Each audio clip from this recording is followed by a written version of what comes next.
Okay, so we start off the tournament here at the Arena Championships with a loss in round one in draft. At this point, I'm feeling a bit shaky that my red-green deck is actually like good enough to get there because it is just all commons on commons, and maybe the plan is kind of loose. And now here in round two, I'm up against Liam Etelson, who is on a black-white, you could say corrupt deck, because that's usually the like archetype of black-white, but there's actually like only a couple corrupted cards. Like the Evangelist obviously is really good. And then we got the Bone Picker Scourge, but it's not that many toxic cards to really enable the corrupt here. Just like, you know, the single Crawling Chorus, and the Blind Belly Rat, and the Hive Master, but that's actually kind of it. And then on top of that, it's just might production. The deck does have triple charge of mights, which in this deck is gonna be like pretty often going to just make might tokens, and it's, the way Liam's deck is built, it's really like trying to take advantage of this. Of course, the Basilica Chef being like, you know, even better version of this card. Because there are, like, you know, with the 2 Complete Devotion and the Porcelain setup, there's a lot of value in having just a toxic creature in play. And additionally, there's like Annihilating Glare, 2 of those, and the Cutthroat Centurion, which would like some sacrifice fodder. So this is kind of more like a just like, you know, might synergy deck, might sacrifice deck, you know. It's a lot more what's actually going on here in terms of the synergies. Not as much a straightforward, like, you know, get you corrupted on turn 4 and then like play my overpowered cards, as black-white sometimes is.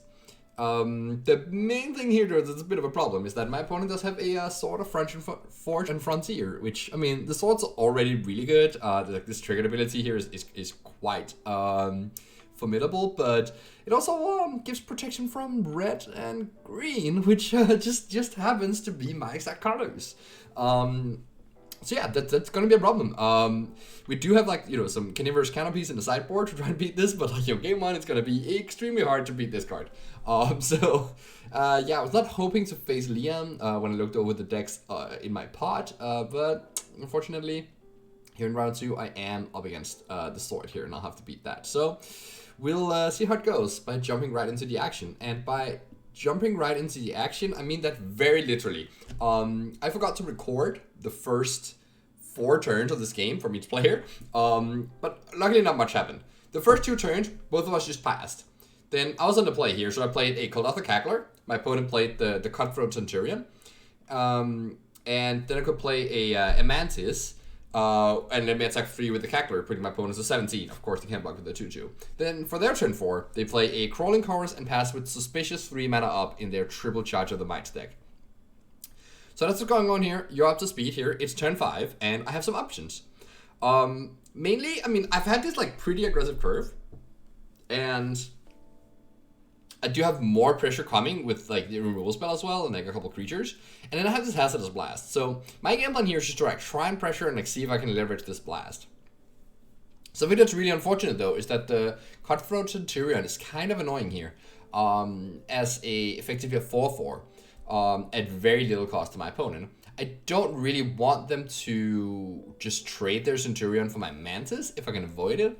But if I go for like a Ruthless Predation here, that can be super dangerous because the opponent might have the Death Touch and Indestructible trick, which would severely punish me for trying to go for anything here. So this is a pretty big question of like, how do I actually navigate this? I can't make another Oriole counter so that my character can attack into the Centurion here. And I don't really want to use my Predation yet. So things are like kind of interesting from this point. So the question is, do I play the Centurion and the Predation? Or do I just play a Brutalizer? And what are my attacks looking like? I'm saying that like I don't think I have very good attacks here because you just don't want to attack into my opponent's tricks while they have mana up. I think I'm just better off by just not offering the trade of the Mantis. I'm not sure. Maybe I'm actually supposed to just trade the Mantis, especially since like... Okay, so there's like arguments for and against, right? And it depends a lot on how I envision I'm going to use Hazardous Blast this game. If I attack with Mantis now and trade with the Centurion, I'm obviously losing 5 points of damage in terms of my Hazardous Blast turn, and making my things unblockable. But if I do trade for the Centurion here, I also clear up better attacks potentially in the future with Cackler and Brutalizer. And my opponent would undoubtedly sacrifice the Crawling Chorus to keep the Centurion alive, which leaves them with, like, just, especially if they end up making 2 mites at end of turn as well, that leaves them with a pretty wide board of mites that just, like, gets eaten up by the Hazardous Blast. So the question is, do I want to use it more for pressure or as a sweeper? Or kind of like, toy the line and, like, maybe use it as both here. I think, since I have a 4-Chamber Centurion in hand, and I'm not going to play this turn, because, as I stated, I don't think I want to use my fight spell here into their potential trickery.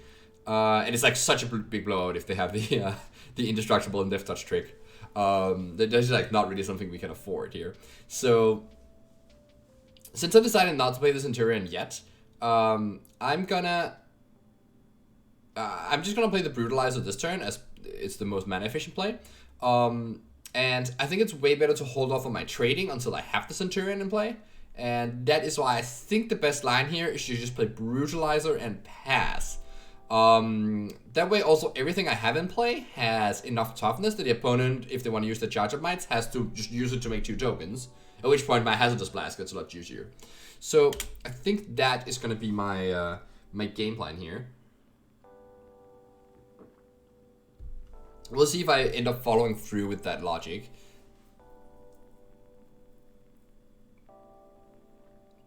I do believe this is sped up, but yeah, I did the classic like Simon review thing where I talk through a line and then forget to like play the video before I'm done talking, so that you also see my thinking time here. Because yeah, it is kind of like, you know, a monumental spot here, and obviously it's a bit of a dead giveaway to like that I'm playing so passively here and like not really wanting to like cash in on some of my good attacks, but it's just way better to make my attacks later when I just have a big board, and maybe it's more costly for my opponent to hold up their tricks. So let's see here, end of turn, are they gonna just make some mites? They are indeed. Okay, sure. So that's fine. That works into Hazardous Blast. Maybe if they play the Basilica Shepherd here, we're gonna be golden. We'll see exactly how things pan out here. Something that is also interesting about the deck here is the 2 Annihilating Glares, which is not normally that good of a card, but with the Mite production, Liam's deck can actually enable it somewhat well. And would definitely be like a very efficient way to like get rid of some of this pressure. And so Liam does indeed use the Glare. I think notably, that's actually something I don't think is fully considered here, but my opponent here did not sacrifice the Crawling Chorus, instead sacrificing a Mite token. And it might seem like the Chorus is the juicier target to sacrifice because you get more mites. I wonder if I should use this as a tell in terms of like my opponent is planning on using the Chorus for something else, such as blocking. Well, I mean, that's what it does that the Mite doesn't do is that it blocks.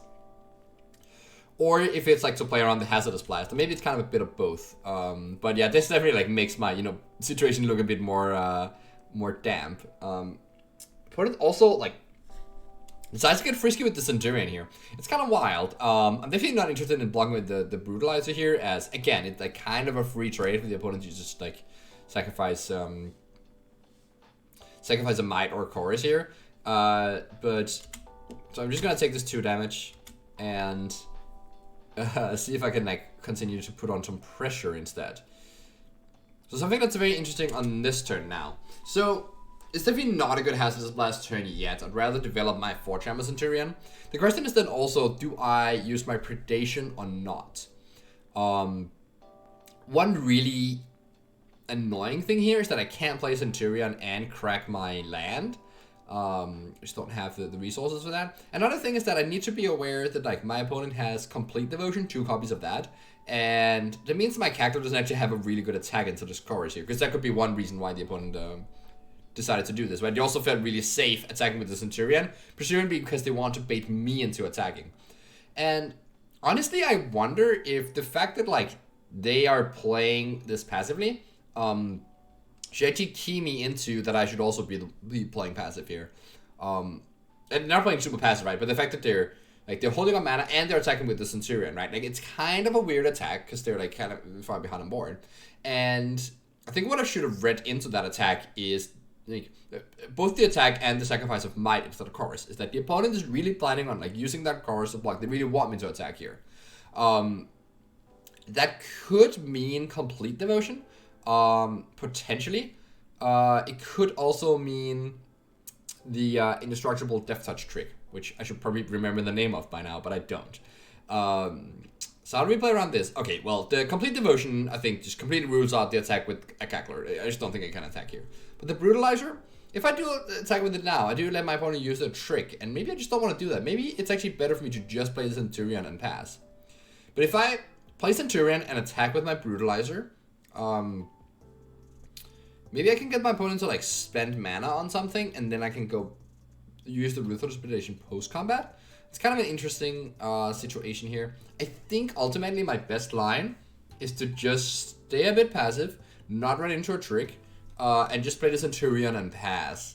And let's see if and then we'll see if the opponent's also like okay with playing passive there. But obviously, if they just make 2 more mites end of turn, I don't know. It feels like that's actually fine. Whereas if I attack with Brutalizer, the opponent has the opportunity to use their charge up patch to just kill the Brutalizer, which I'm also not super happy with. So I think actually, yeah, I'm just supposed to hold this one Brutalizer back here. They do have the Offer Immortality. See, now I remember. And my Brutalizer dies. Let's put a counter on Centurion. It actually matters a lot, right, that it gets the oil counter here, so my Cackler is now more in line than any troll I draw. If you remember my deck, it's very, very important to get an oil counter, because I don't have that many neighbors for it, and I do have a lot of payoffs. But alright, that happened. I lost my my Brutalizer. Maybe we can come back from that. The opponent does play Basilica Shepherd here, which I'm really happy to see. This is a super juicy Hazardous Blast. The opponent might not even attack, which means I get a good attack in here. So, drawing a land is fine when it's 100 maze. So yeah, I'm just gonna go forward this turn here. The opponent will probably sacrifice a might to pump their Centurion. It doesn't really matter. At which point we can still Ruthless Predation something. And I think I end up like, you know, I was thinking a bit about like what do I actually want to kill with my Predation, but the way the numbers line up here, because the Centurion took 1 damage, I can actually use it with my Cackler pre-combat to just kill the Centurion. And I think that one is still the better blocker, even though there is a might in play here. I think at this point, I'm okay with not leaving back a blocker. I just want to deal the damage here. Because, again, like, it's not... The opponent's pretty far away from corrupting me, and it's not that bad if I get corrupted. I mean, I would try and avoid it, because their 5-drop gets a lot worse. The Vivisection Surgeon. So, the opponent just goes for a pretty aggressive attack with both here. And we're now in a spot where I'm actually feeling pretty good, because I have my 2 sacrifice lands. So, even though, like, you know, I end up with 7 lands in play, no cards in hand, it's actually, like, kind of a fine spot here. And I just need to find ways to pressure through. And the attack with the Shepherd there is also, like, it's kind of interesting, because, like, right now, I have a good attack, which I can just turn both my creatures sideways, and they can only trade for one of them, right? So I just get to push damage right here. And if they run trade for the Cackler, well, then the Centurion is threatening to make something unable to block. And if they trade with the Centurion, well, then the Cackler deals more damage, especially now I drew the Engraver. We can of course start by drawing another card. Yeah, Cultivator, that's fine. We can just play out our Engraver here and run our attack and then play the Cultivator after combat. But yeah, I'm just totally fine, like offering this trade, just pushing some damage through here. Gonna try and punish the opponent for having a bunch of mites that can't block. The biggest issue with this, oh, actually the Cultivator is also kind of perfect, because something that I could consider, right, is whether or not I want to leave something back for potential, like, stopping Corrupted. And the fact that Cultivator and Engraver are just such good blockers against mites makes my spot a lot better here. If the opponent attacks with all the mites, I just get to block 2 of them and still not get Corrupted. The opponent did decide to trade for the Centurion here, which is fine, because now I have this Trampling Cackler. And the opponent does also send in their mites. This could... Okay, so this is actually kind of interesting, right? So this could mean Vivisection, or it could mean Complete Devotion. But since I'm not too attached to any of these creatures as attackers, I think it's fine to let my opponent use the Complete Devotion here in order to also kill another mite and also not get corrupted, right? Because the issue is that if I just take the damage and the opponent plays a Vivisection, that's actually like potentially game stabilizing.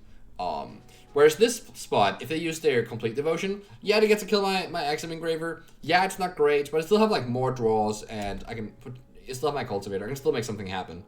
And I think it's just nice to get that card out of their hand and keep myself away from that toxic threshold here.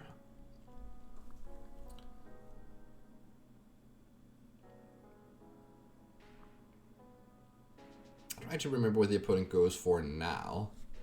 They of course did leave back the Basilica Shepherd to block here. I'm clicking on my Skrelv pet so he can do a little dance for me. Alright, draw Branchmark Stalker. That card is not incredible in the matchup, but at least it actually lines up fine here when my opponent's only blocker is a Shepherd. So, might as well crack my my land here, and Ruthless Predation is an interesting card here. So, now I'm thinking that, okay, well, the opponent holds up mana here. It could very easily be another Charge of Mites. So I think my best line is to not go for my Predation right now. I'm gonna like see if I can bait them out into using it on something else. If I just attack with a Cackler, like if I put a counter on my Cultivator and attack with Cackler, the opponent can kind of blow me out by killing the Cultivator with Charge of Mites and then blocking my Cackler. So I actually don't want that to happen either. So I think here, I'm in a spot where I can probably afford to just take it a little bit slow and like see what the opponent does. Yeah, so I just passed the turn here.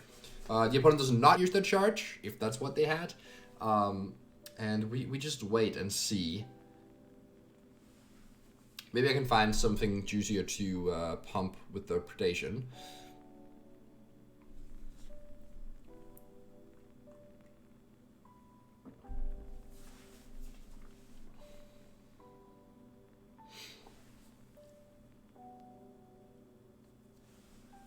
Also, by not attacking, of course, I make sure that the Mites don't have a good attack here, which definitely matters a lot.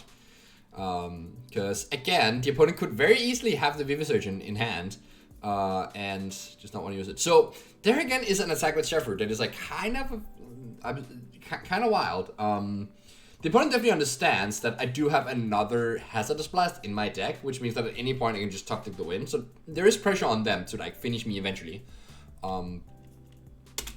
Though they also need to just like not die to my regular cards. And here, so they play out the Black Billy Rat, and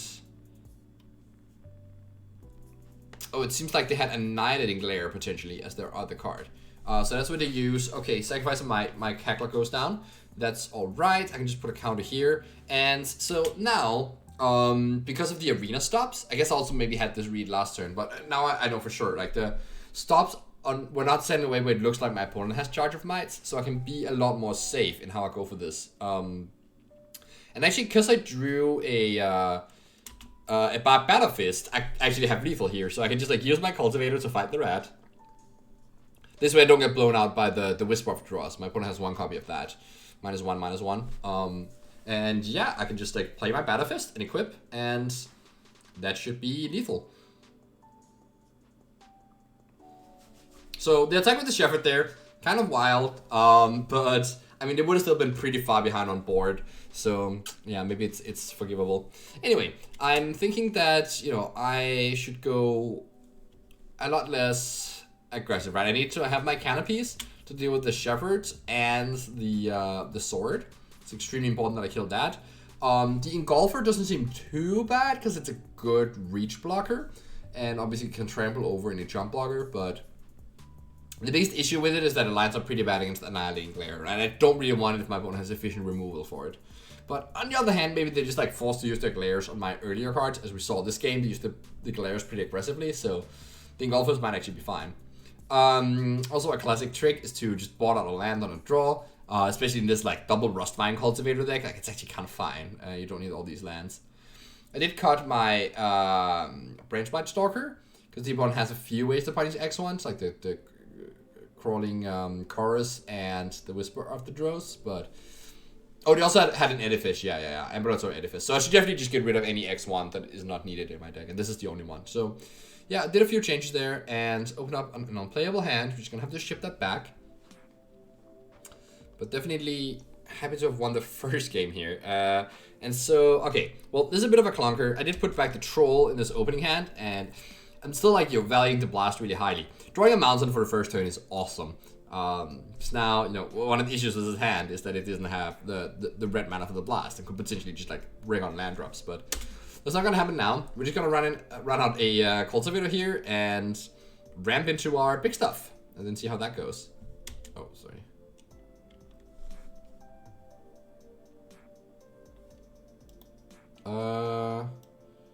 I think I just skipped a little bit. Right, we'll just let this roll. It's gonna, yeah.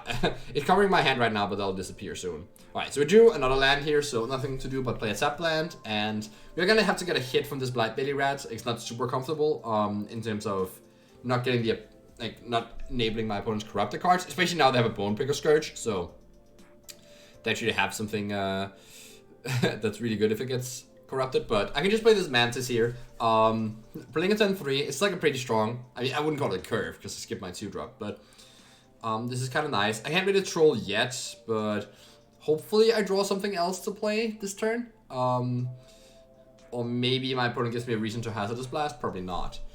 I am definitely intending on just blocking the rat here, but my opponent plays Charged Mites and Annihilating Glare, just getting rid of my blocker here and hitting me. So this is actually kind of a problem.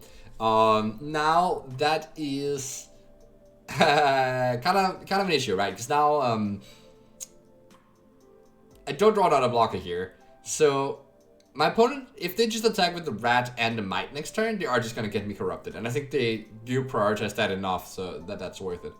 The Blazing Crescendo is interesting because it means I can block the rat and kind of cast the Crescendo and like trade for that, but since my next turn, I really want to play the Troll, and I can still just block the Mite token.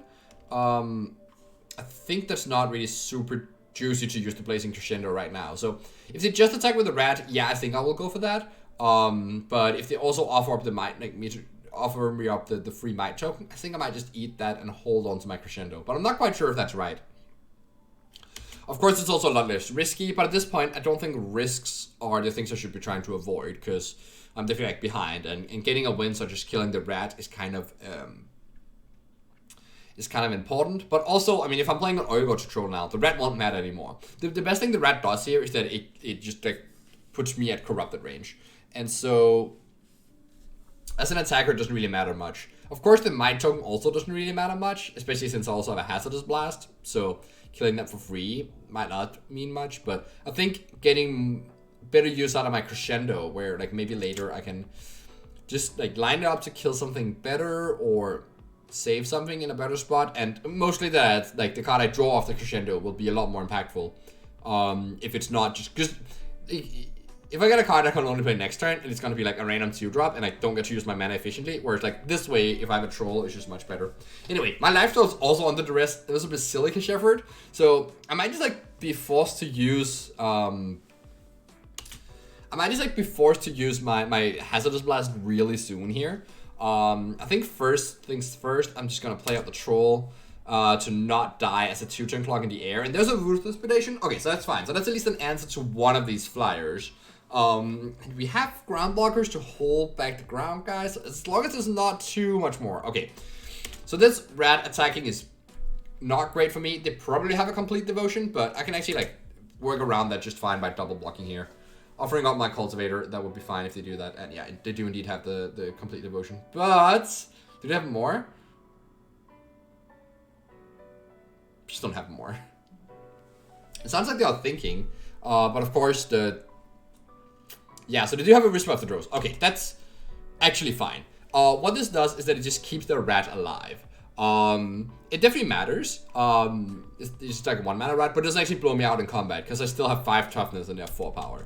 So we just let this happen. Our troll dies, the rat doesn't die, and yeah, I mean, so they're gonna draw the card here. They have a pretty big board, but okay, so the canopy also matters a lot here. So what I can do here is I can actually cast Hazardous Blast and then use my Predation to fight the Shepherd. Because it'll have 1 damage on from the blast. Because one really big issue with my hand right now is that since I only have 1 power creatures, the Ruthless Predation is kind of useless. I don't want to use it to fight the Scourge, obviously. And I don't have enough power to fight the 3/3 Shepherd. So there is a lot of value in just doing Predation and And Hazardous Blast here. On the other hand, I can also go Engraver plus Carnivorous Canopy. The Canopy would go on the Scourge in that case. And let's see, so the opponent can't really attack on the ground, so I would just take 3 damage in the air, go to 5, and then I go for Hazardous Blast plus Ruthless Predation. The opponent will obviously get 2 draws in between, one off their land and one off their draw step, which makes it more likely that I'll have ways to like stop my fight spell. So like right now, it's a much safer to go for the fight. But I would also take 1 more damage that way, because the opponent would attack me, because that way I would leave them with the Scourge and the Rat, and I would have no blockers. I would just be completely tapped out. And maybe that's not super desirable. It's interesting. There is a chance I can be more mana efficient by doing the Blast Precipitation this turn, and the next turn if I draw a land, I can do Engraver, Canopy, and still cast a Blazing Crescendo, in case I need to. So that might actually be fine to just take that extra 4 points of damage. Or an extra 1 point of damage, sorry. Another issue is of course, if I go for the Engraver plus Canopy play, it's a lot worse against removal, because then my opponent would actually enable a bigger attack and just like deal me more damage. So potentially putting me to like 2 life, and since like it's also like puts me at a bigger risk of my predation not working, I think the better line is to go for the blast right now. But I actually don't do that. Interesting. This is a little bit better if my opponent blanks twice. There's also a chance they draw another X1. They don't have that many in their deck. But of course that means I could get a little bit extra value out of my blast. But I think, yeah, exactly. If they draw a removal spell here, they can just attack with everything. And I'm just like at such a low life total here that this is not very comfortable. They don't attack with the mites though. That's extremely good for me. That's so good for me. Holy smokes. Because yeah, if they did attack with the mites, I would block a mite here and go to 2 life. And then I could go for my Hazardous Blast plus Ruthless Predation. But that's not going to do anything. Because I would just die to the rat. But this way I can actually survive at 1 life. Still not very pretty.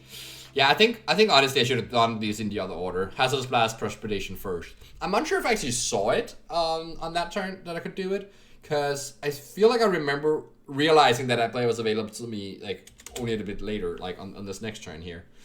So we'll see. I do draw second blast here, so yeah, now I'm definitely like just priced into firing one of them off. But you can definitely see the issue of having a double Hazardous Blast deck. When you're pretty far behind and it don't line up well at sweeping the opponent's board, they're just like not that good. But yeah, anyway, we do this thing, we untap our land, and man, it would have been so much better for me, right? If they if I done this last time, they draw an Annihilating Glare, I'm just like it's a much safer spot. Oh, and now they draw the X1. Sure. I can still deal with this. I can use my Hazardous Blast to kill the Justicar. And then my Blazing Crescendo, actually I can block the rat and use my Crescendo here, and then I'll draw a new card. So even though I'm at 1 life here, if the opponent just bricks a little bit, just a tiny little bit of a brick, I can actually win, potentially here. So we'll see if this will actually work. Okay, I hit a forest here, not great. I do have the Hunter's Maze. I get up to 7 poison here. That doesn't really matter much at this point. And the opponent just passes. Okay, so the opponent just passed, but I draw another land. Okay, can we please hit something like a troll or anything? We had a 6-drop. We can't cast it yet. All right, I decide to just attack 1 because if they're Charger Mites, they can kill me anyway. They have a pretty good attacker there, but I'll just like play up my Golfer and did draw another land for turn here, but at least I have my blocker down now. The opponent not doing anything, but I draw another land. Okay, that's not great. There's a lot of things that can beat me now. If they have Charger Mites, yeah, I just die. Too bad. This game was like extremely tight, and then yeah, of course they draw the Vivisection Evangelist too. So maybe I needed a few more top decks to be able to win that game. Sadly, just a little bit of a clump of lands to disrupt me there, but that's a cool game. But I really think I messed up by not going for the Hazardous Blast plus Predation to turn earlier. Specifically not recognizing that my opponent would draw 2 cards. I think I was really banking hard on them bricking, but I think I can beat some non-bricks as well by going for that line. Because the line I went for is just super vulnerable to them drawing removal spell or trick.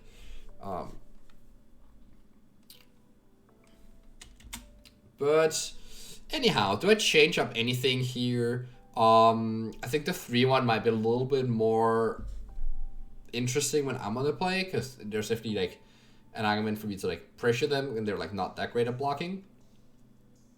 And they don't have that many good blockers for it either.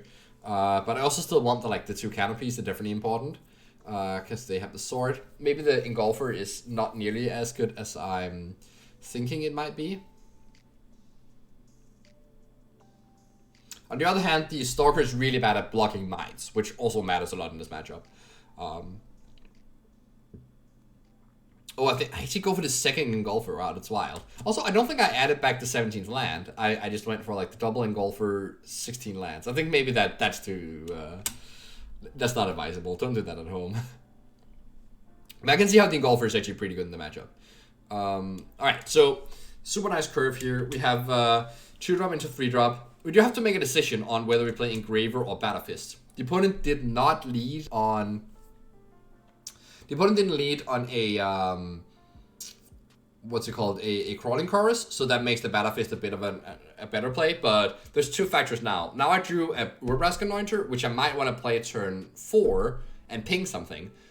So that, in order for that curve to work, I need to play the Engraver. And also the opponent led on a Swamp, and they could have Whisper of the Drows. So I'm just going to lead on Axiom Engraver here. And was there Slight Pause? I actually didn't really notice here. Alright, drawing a tap land. It's not perfect, but we just play Cackler. Defenses are up. And let's see if they can play X1. They play a Rat here. Okay, so our Anointer is not there yet, but... Alright, we actually get to have a pretty good turn here. We get to play Cultivator and then Bob Battlefist plus the tap land here. So next turn, we can play the Anointer and shoot something for 2. We have the Engraver up, but I'm not going to loot anything away yet. I just don't have the necessary info. Though, it's interesting if this Head Blast is going to be good or not here.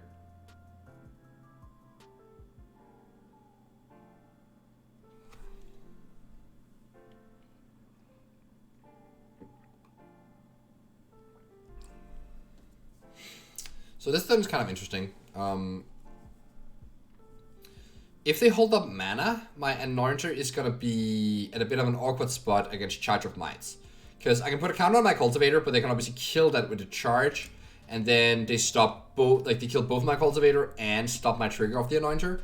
But maybe that isn't that bad, but on the other hand, the Anointer is really bad at just like facing into this board. Like the 4-2 lines up poorly against the board. So maybe not too psyched about that. Plus, the opponent has a... the opponent here have a... like if I don't go for the Anointer play here, they're pretty likely to just use the Charge of Might to make tokens. And then I have this Hazardous Blast that's going to be a lot juicier. So I think ultimately I would like them to use their Charge of Mights in a way that isn't killing my things. Keeping that in mind, I still need to remember to keep up some blockers. But I actually think it might be fine if I... So something I can do is that I can like try and like make an attack here, and then maybe the opponent will block or use their charge in any way. Something that could happen is that I put a count on the Cultivator, attack with Cackler and Battlefist. The opponent uses Charger Mites to kill my Cultivator. So now the Cackler is only a 3/3, and then he can double block it. But then I can play my Anointer and finish off the other 2/2. So that's actually a pretty good spot for me. And so that's what I'm gonna try to do here. It's a little bit risky because like it involves tapping the Cultivator right now, which I'm not super happy with. In terms of like wanting a blocker, but the Engraver is like the more important blocker anyway. So I think here I'm just gonna move in for these attacks here. Maybe the opponent will use like a Complete Devotion, and that's also kind of good for me. Because then again, the Anointer will work. If they spend that card. So yeah, I'm just gonna go in here and see what happens.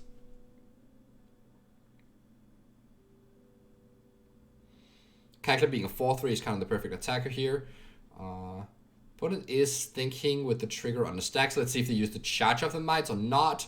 They decided not to. Okay, so at this point, I think the chances that they have Charge of Mites is really high. And they use Whisper of the Drows, which maybe I could have read earlier on the stops. Maybe I might have known that they had it, but at least this leaves them with the Charger Might still available. So they just kill the Battle Fist, and let me get in for 4 damage here. Right, so this leaves us in a very interesting spot.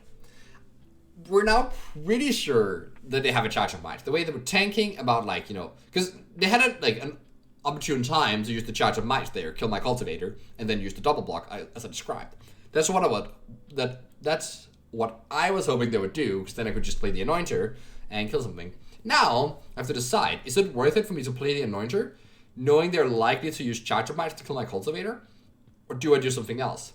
Ideally, and if I had like a second Forest here, I would just slam the Brutalizer and pass the turn. That's for sure. It's like just a much better play that like makes it awkward for the opponent, right? They can't really keep up the Charger Might forever. Another big issue here is that if I use my Anointer here to force out the Mites, then I lose my Cultivator, which is my second green source for Brutalizer because I needed to untap a Forest. So that's also kind of awkward. And also, if I don't play my Anointer here, they are going to use their Charger Might to make tokens instead, and that's something I actually want them to do, because I have this Hazardous Blast. The big issue here with all of this is that if I do let them make tokens, first of all, I'm just doing nothing with my turn. And I think that is not the greatest spot to be in. My kind of like bait here with attacking with the Cackler didn't really work out, and also tapping the Cultivator, and this leaves me vulnerable to a crackback. The opponent won't be able to like kill me, of course, I have 20, but they will be able to get me a lot of poison here. If I pass here and they just go Charger Mites on tap, swing with the team, I'm gonna have to like block a Might token, I guess, and take 5 and 2 poison. That means like as soon as the rat dies, I will be corrupted. So that's not a super nice proposition. So, and of course, like if I can force them to use the Charger Mites, it's also kind of nice. If I play the Anointer, there's another punish too. As they could potentially have Complete Devotion as well. So if I use the Anointer here, it is in my best interest to kill the Gladiator and not the Rat, which is awkward because killing the Rat while I'm at 0 poison is super, like that's super enticing, because then of course they don't get to proliferate anything. But if I play the Anointer, they're gonna use the charge. I would be fine in terms of like their aggression, right? I would not be in the range of Corrupted at all, which is nice. But I would have a 4-2 staring down 2 2-2s being kind of useless, and I would have lost my Cultivator, which means my Cackler is also just a 3-3, so it doesn't attack well either. And I won't have the double green for Brutalizer, and my opponent would have a card that would make 2 1-1s that I could clear with this Hazardous Blast that I won't get to use. So there's so many bad things about playing the Anointer now. But there's also so many bad things about not playing it. So I'm really not sure. What is the play in this scenario? It is very much a hard decision. Yeah,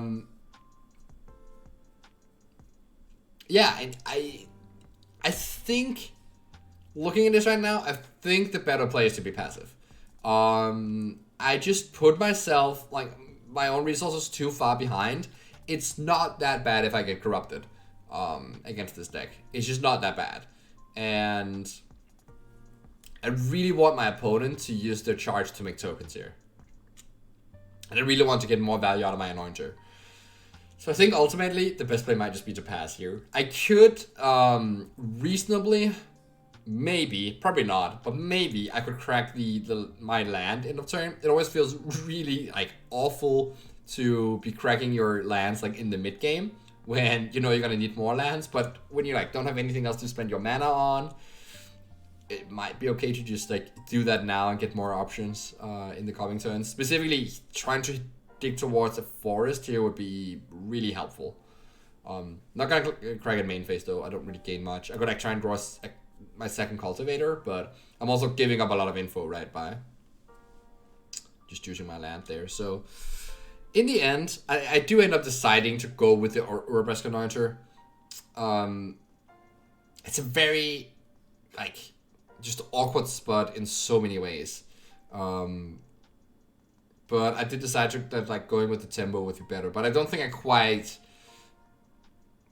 put enough weight on the cost it would have if I play an Archer here. Because I'm also, the issue is that I'm forcing my opponents to make a play that's really good for them in multiple ways, right?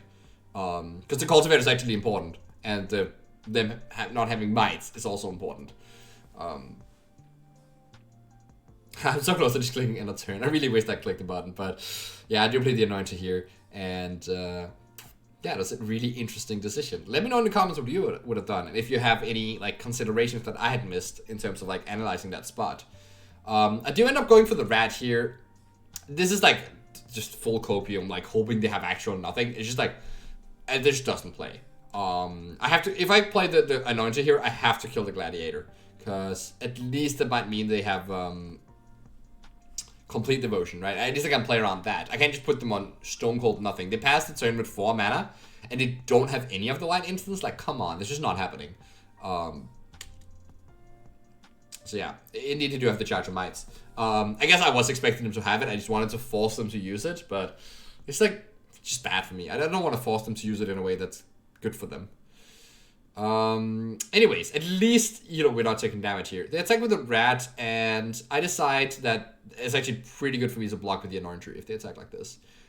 This might be in Complete Devotion, so that's a way to play around that card, and I want the Rat to die while I'm at 0 poison. And the Anointer obviously doesn't do anything on offense anyway because of the Gladiator. So, yeah, pretty happy with this.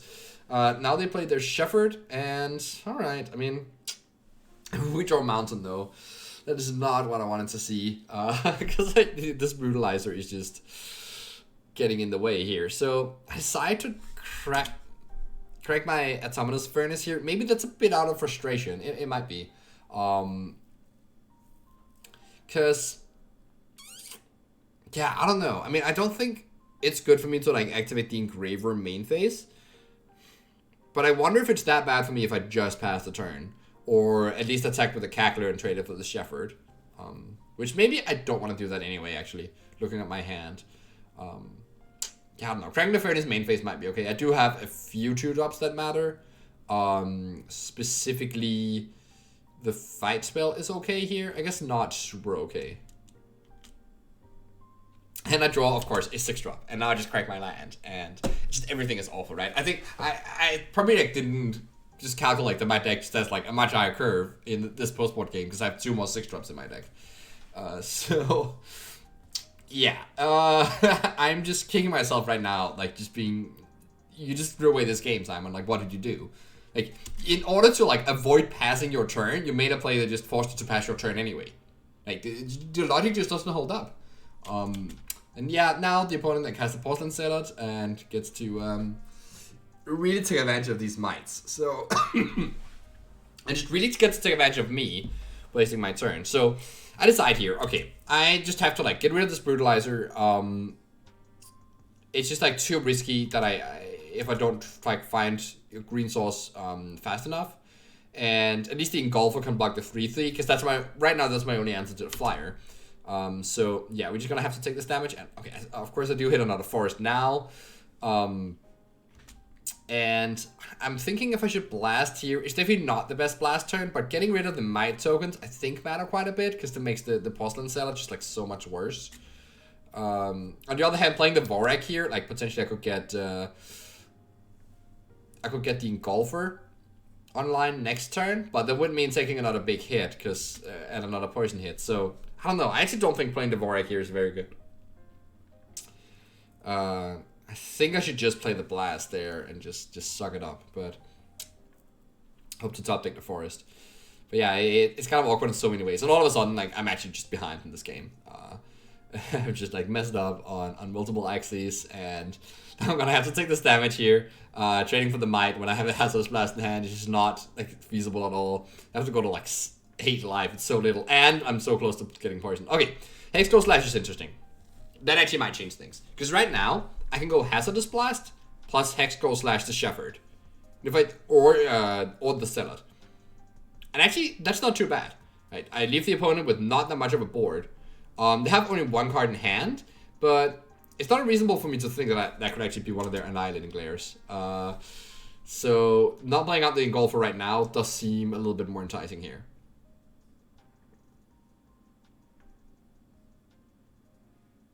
So This is the second time where the hazardous blast dealing damage to something actually matters more than the sum of its parts. Like, not just killing X ones, but also enabling my removal spells to work.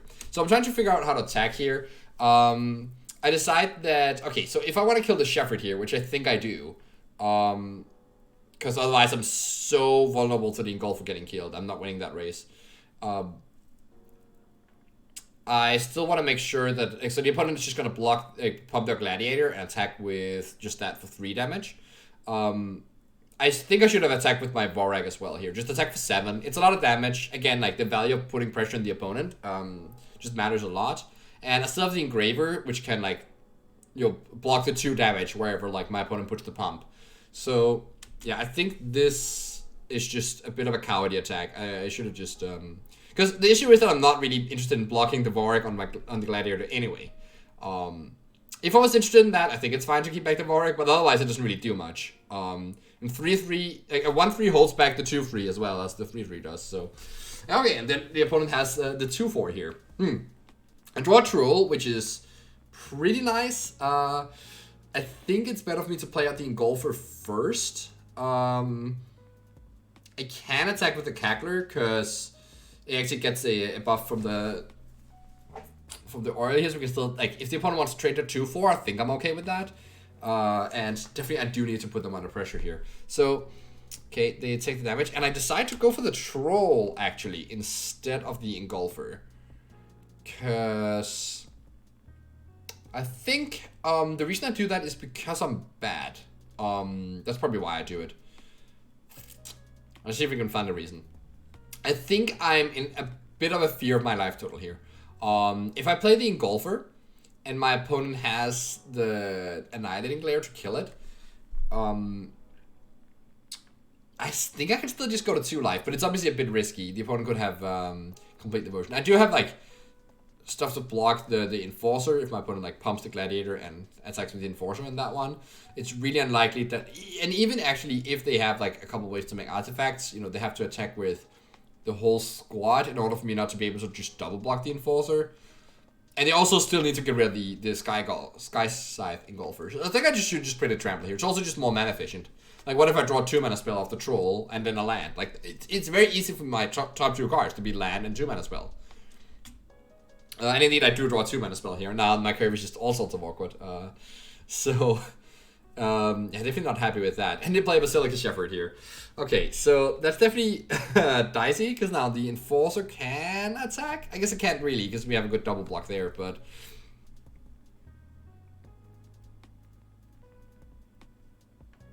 It is also awkward for me in certain ways. Alright, they can pump the Enforcer, but yeah, they don't have a good attack there. Alright, we draw an Incubation Sac. So, that doesn't really add much here. Yeah, my best line here, I think, is to just play the Engulfer. I wonder if I can attack with my Cackler. The issue is that Cackler just trades for the Gladiator right now, which I'm not super happy with, especially since I have a Sack in hand that can, like, push damage. I do wonder if I can just go for my other line here, where instead of just playing the Engulfer and just trying to play defense, it's very possible actually that I could play offense. Because the Sack means that the Cackler goes up to 4 power. I can move my my Battle Fist to something and give it 4 power. And then I can use Ruthless Predation to fight the Shepherd, and that's also something with 4 power. So I can actually attack with 3 things that all have 4 power. Which means the opponent's forced to block with 2 things. So they obviously block the Gladiator on whatever has 2 toughness. One of my things will have 2 toughness, no matter how I finagle this. But they block whatever has 2 toughness, and then they're forced to trade off or chump block with. So I guess they're forced to just trade off their Enforcer on something. So at that point, they would lose the Shepherd, the Enforcer, and the Gladiator. They would be left with Zealot and 2 Might tokens. I'm still at 8 life.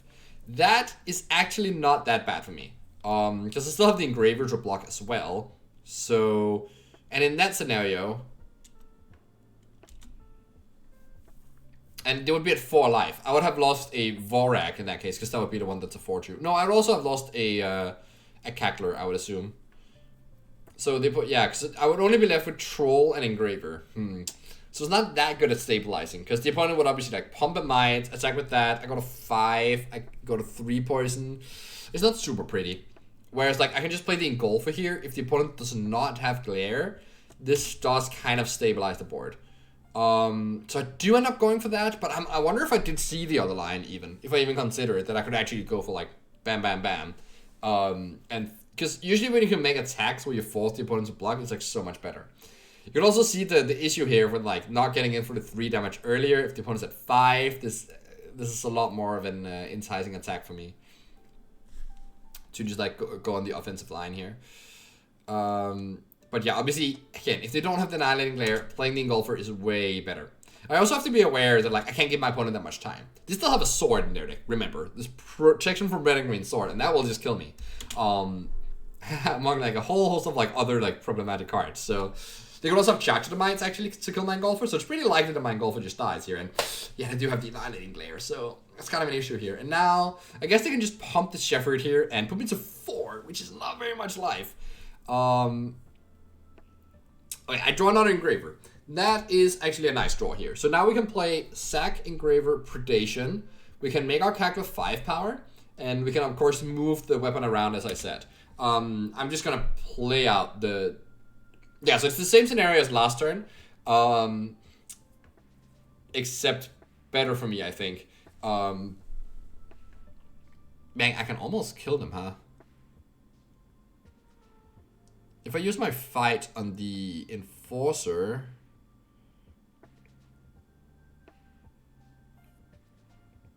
and I force the Gladiator and the Zealot to block... That is kind of juicy, actually. And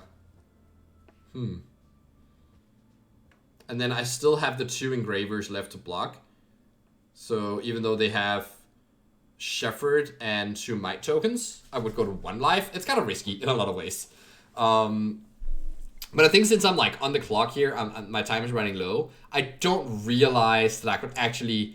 I'm like trying to run through the numbers, but in my head, when I make this, okay, I can make 3 things 4 power, I can attack with those, but the opponent's only like forced to block with 1 thing, is what's going on in my mind. And then I make it like, okay, so they're still left with Enforcer and Zealot and 2 Mites, and they can, it's just too much pressure, and I die to too many things. Because I would have to chump block with both my Engravers in that scenario. They make a 3/3 Might, and whatever. Like, in my mind here, if I go for this line, the opponent's only forced to just block with their Gladiator. They can do that and nothing else.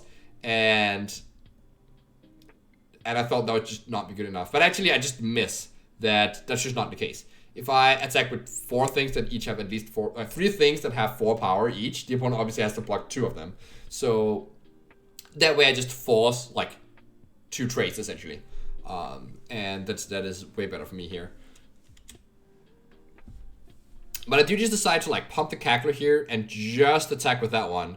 No, I attack with that one and I mess up in a lot of ways here. So I move over the Battle Fist here because I want my Cackler to be 3 toughness.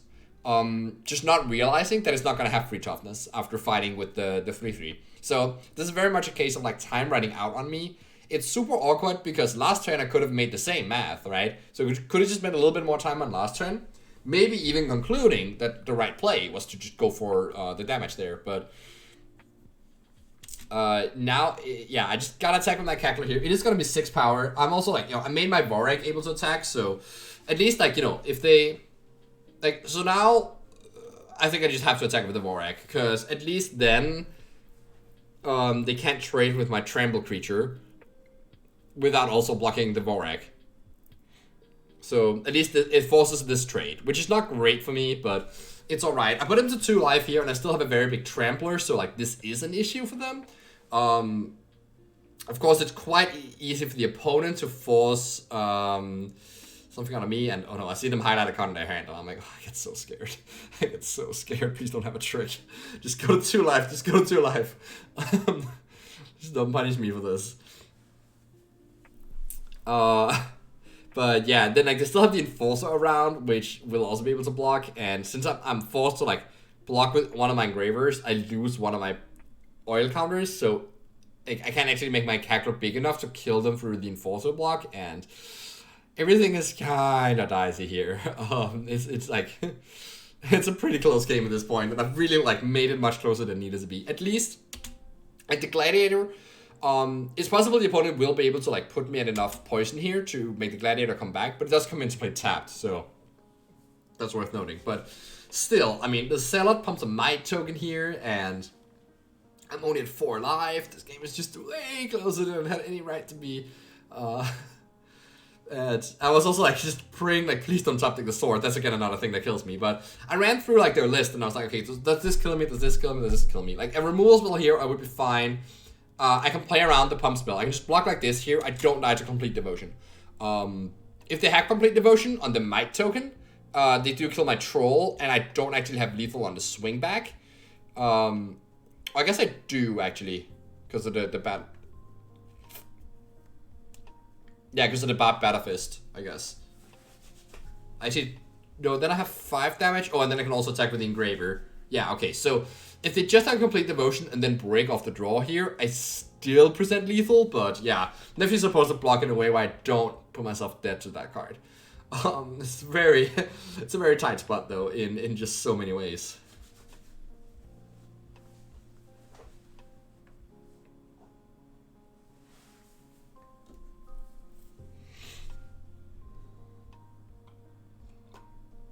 Wait, damage happens, I actually get to kill them. I have 3 poison though. They also don't have a Vivisearch in Evangelist, so I do draw kind of a brick for turn, but it's alright. I mean, I can, like, if I just equip my Engraver here, I mean, even if I have like a Charger Might instant speed removal, I have 3 lethal threats. I mean, this will be enough, right? This will be enough. And the opponent goes to the good game, and it actually is enough. The super tight game is secure, and like these are the margins of a